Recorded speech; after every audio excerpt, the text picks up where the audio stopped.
A primeira carta de Paulo aos Coríntios, aqui capítulo 7, você encontra conselhos sobre os casamentos. Haviam muitas cartas, o povo escrevia para o apóstolo Paulo, e ele aqui se acha na responsabilidade de responder essas cartas, fazendo perguntas a respeito de casamentos, porque naquele momento era uma fase de transição. Eles haviam acabado de deixar os princípios ligados à lei de Moisés e agora eles estariam passando para essa nova época na vida deles, que era a dispensação da graça, quando havia sempre uma comparação com a lei, mas que agora há um novo tempo anunciado, o tempo da graça de Deus, e eles não estariam mais ligados aos rigores da lei. Dentro dos rigores da lei era aceito, não era permitido por Deus, nunca foi a poligamia, nunca foi aceita por Deus, mas era suportada a poligamia, vamos dizer assim. Não era aceita, mas era suportada. E eles viviam aí com 1, 2, 3, 4 mulheres, quantas pudessem cuidar, assim como são os costumes hoje em várias partes ainda do Oriente Médio. E aqui você encontra na nova dispensação, na dispensação da graça, quando nesse novo tempo eles perguntam ao apóstolo Paulo como é que eles deveriam fazer quanto ao casamento, se eles ficavam solteiros ou se eles casavam, qual era a decisão que eles deveriam tomar. E o apóstolo Paulo dá conselhos sobre o casamento, dizendo aqui, já que existe aqui no capítulo 7, no versículo 2, já que existe tanta imoralidade sexual, cada homem deve ter a sua própria esposa e cada mulher o seu próprio marido. Você encontra aqui uma mulher e um homem, como no princípio, como lá no Jardim do Éden, foi a ordem de Deus para o homem que ele tivesse uma mulher. Ele dá uma mulher apenas a Adão. Se Deus quisesse que o homem tivesse mais de uma mulher, ele teria dado 2 mulheres para Adão. Pegava a costela de cada lado, mas não. Ele deu só uma mulher para Adão. E aqui está escrito na palavra de Deus. E cada mulher o seu próprio marido. O homem deve cumprir o seu dever como marido. E a mulher também deve cumprir o seu dever como esposa. Aqui está trazendo a parte íntima, sexual do casal, a questão de cumprir o dever. Quando diz aqui cumprir o dever, a Bíblia nem está falando de prazer. A Bíblia está falando de cumprimento de dever. E cumprimento de dever nem sempre é por prazer. Cumprimento de dever exige renúncia e sacrifício. Hoje nós encontramos uma sociedade totalmente voltada para o egoísmo. Pessoas, em grande maioria, sofrendo uma grave doença chamada narcisismo. A volta para a sua própria imagem, o olhar no espelho. Quando as pessoas não querem nem saber umas das outras, elas querem se olhar no espelho, se achar que estão podendo o máximo e os outros que se danem, incluindo o esposo e esposa. E muitos casamentos, até no meio da igreja, têm vindo à falência total devido ao narcisismo. Não é que a outra pessoa tenha tendências, outros tipos de tendência, não. É porque realmente são pessoas voltadas para a sua própria imagem. Vão à loja, compram roupas e se aprontam e só olham para si. Isso acontece com homens e com mulheres. As mulheres são mais discretas por causa da nossa cultura feminina. Nós somos ensinadas a servir o nosso marido quando nós casamos. Já os homens, eles foram deixados de lado porque a necessidade do homem muitas vezes ofuscava essa tendência que ele tinha para o lado do olhar no espelho, para se olhar a si mesmo. Mas hoje, com a divulgação das coisas, das definições masculinas, corpo definido e roupas e tanta coisa, até penteado para homem hoje tem, e eles procuram, jogam o cabelo de lado, jogam o cabelo para cima, muitos já estão sendo tomados. Hoje eu vou dizer a doença por causa do descuido de se ensinar para o homem, porque a menininha já cresce, a mãe já vai falando, ó, tem que ficar bonita para o marido vai admirar e tal, e vai. Já o homem, a gente pensa que naturalmente ele já deveria de se preocupar em ser aí aquele homem lobo mau, né? Sempre voltado para devorar a sua presa, para devorar aquela mulher que foi a vida toda preparada para servi-lo, para estar perto dele. E essa cultura foi tomando conta e o mundo nem se deu conta de que o homem já estava se tornando um ser narcisista, um ser voltado para a própria imagem e para o espelho. E nós temos visto a derrota de vários casamentos.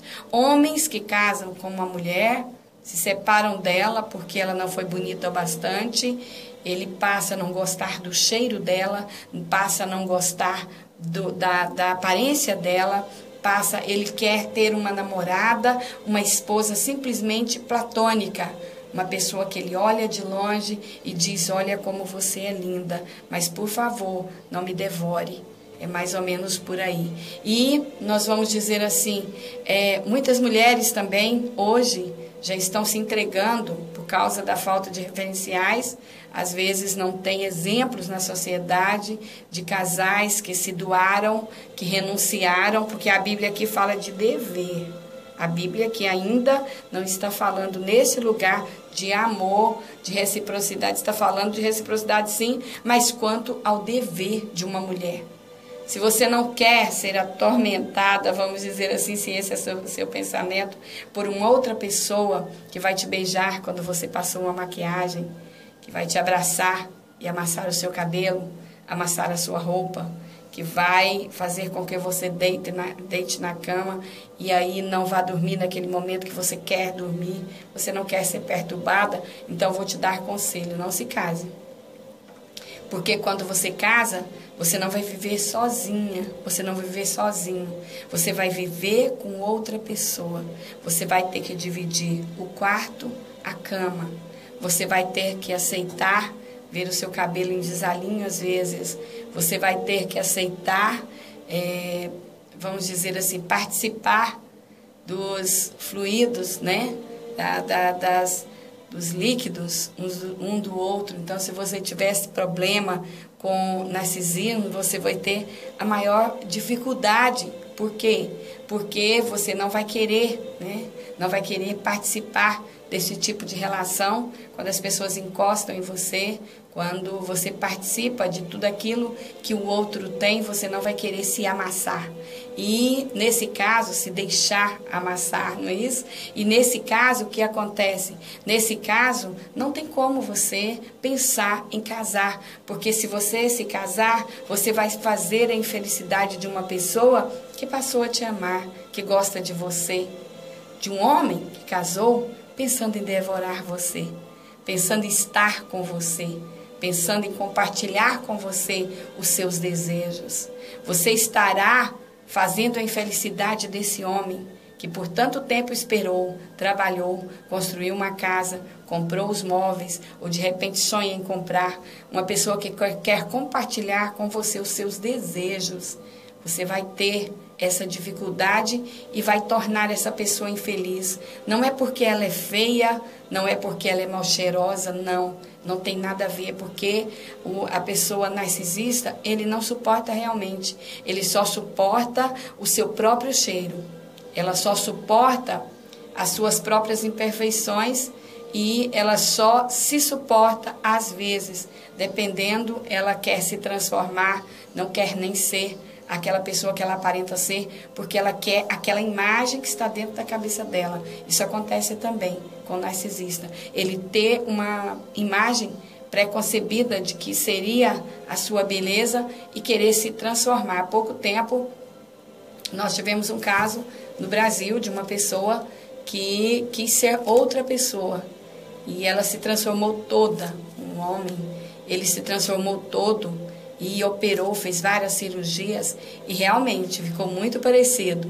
Quem olhava para aquele homem achava que era aquele outro boneco. e ele se transformou também em um boneco. Mas o que aconteceu com ele? O seu fim, na busca de ser o ser que a sua mente doente concebia, ele teve a infelicidade de ter a aplicação de um remédio que o levou a óbito.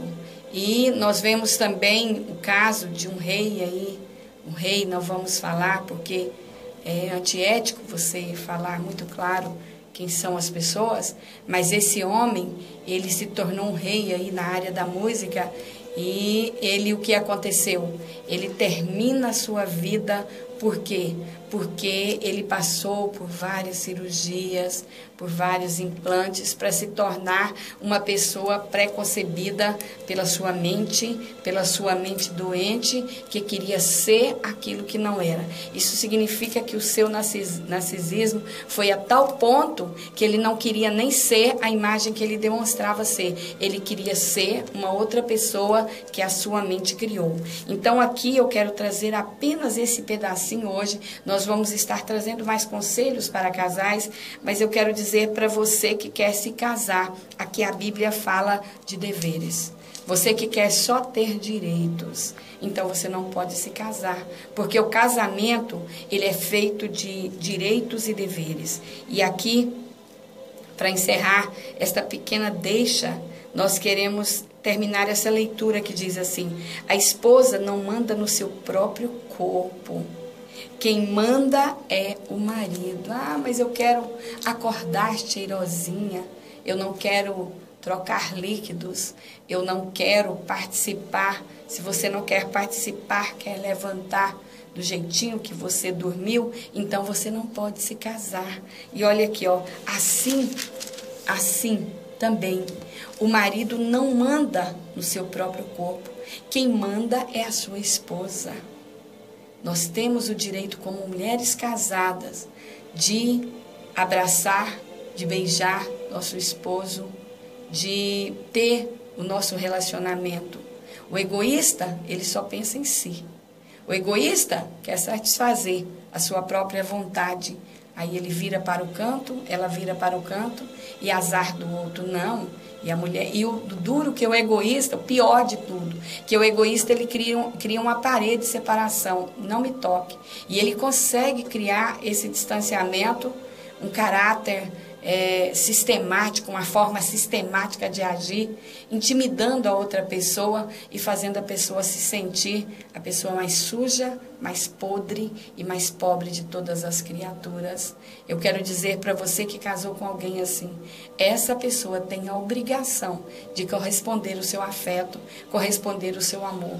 Não é humilhação você chamar essa pessoa e dizer assim: olha, para continuarmos juntos tem que haver reciprocidade. Hoje a mulher já pode chegar a essa conclusão e chamar o marido para conversar. Antigamente, a mulher só tinha o direito de virar para o canto e chorar. Hoje não. Hoje a mulher já pode falar e dizer assim: olha, eu não fiquei satisfeita, eu não fiquei feliz. E casamento é reciprocidade. Eu quero também a minha parte. Eu quero a minha parte nesse relacionamento. A mulher pode dizer para o marido: se você alcançou o seu ápice, se você alcançou o seu máximo, eu também preciso, porque eu também sou um ser humano e uma mulher que casou para ser correspondida. E aqui diz assim, que os dois não se neguem um ao outro, a não ser que concordem em não ter relações por algum tempo, a fim de dedicar a oração. E eu trago aqui também uma outra situação, se isso for por causa de um resguardo, por causa de um problema de saúde, tanto do marido quanto da mulher, porque essa amizade inclui, gente, estar junto, quando o outro não pode. Estar junto, se meu marido adoeceu, eu também adoeci. Se eu adoeci, meu marido também adoeceu nesse sentido, porque somos uma só carne nesse sentido. Nesse sentido, nós devemos continência um ao outro. Se eu quero respeito, então eu devo respeitar. Se eu quero ser respeitada, devo respeitar também. Você pode dizer assim: é você.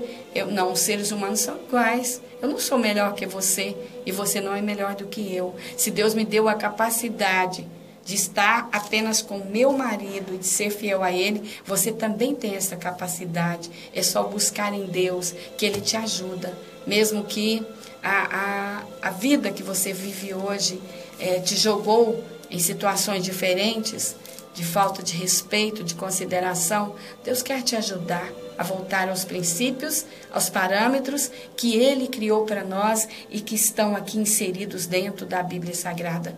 Eu não estou falando de você, eu não estou julgando você. Eu estou apenas falando o que a Bíblia Sagrada está falando e que eu tenho o prazer de seguir, porque ela é a nossa regra de fé e prática. Que Deus te abençoe e estarei orando por você. Senhor Deus, eu te peço agora que visite essa mulher que está sofrendo. Ó Deus, esse homem. Meu Deus, esse amor não correspondido, essa necessidade não correspondida.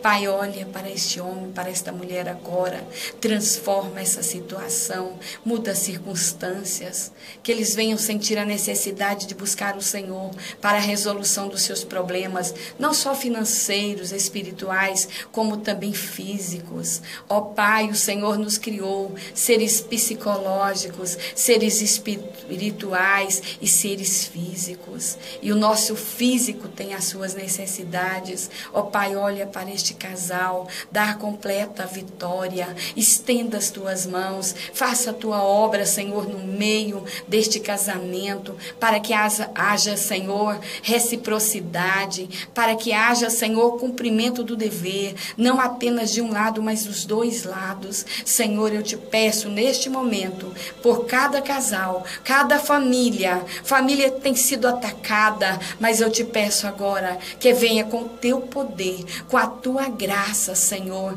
e une este casal, repreende essa doença psicológica, essa doença que tem tomado conta da humanidade, o narcisismo, o olhar para o espelho, o olhar para a própria imagem. Ó Pai, estenda as tuas mãos agora, as tuas mãos de poder e de misericórdia, e transforme circunstâncias. Em nome de Jesus. Amém. Amém.